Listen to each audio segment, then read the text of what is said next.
Marriage is a covenant, not of perfection, but of persistent love.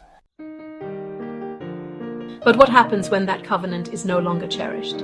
When one heart grows distant, cold, and the love once shared becomes a battlefield of silence.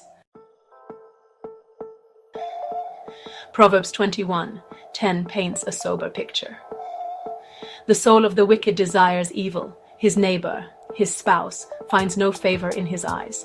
This is the moment when the soul stops seeking righteousness and begins to crave something else: control, escape, power, distance. And the one who once stood closest becomes a stranger. It is here the path diverges. Two roads, two possible outcomes. Sometimes by Yahuah's mercy, hearts soften. A moment of humility, a memory of love. One spouse speaks kindly, the other listens, a shared prayer, a tear, a willingness to try again. Romans chapter 12 verse 10 says, "Be devoted to one another in love. Honor one another above yourselves." Restoration begins not in perfection, but in a soft heart. One small choice at a time, even when it's messy, even when it hurts. Still, it's a miracle. Return to your first love, says Revelation chapter 2, verse 4.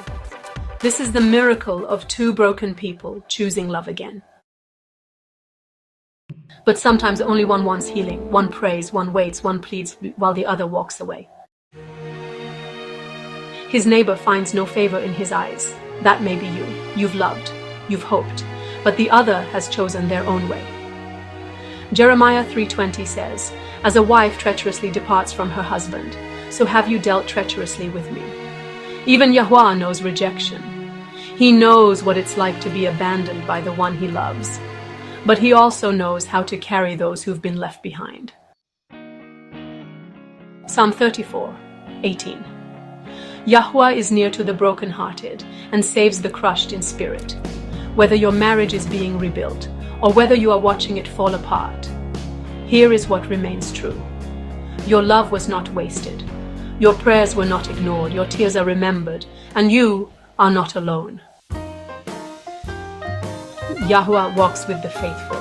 He holds the one who hoped. He blesses the one who loved with integrity. No matter the outcome, you are held by him.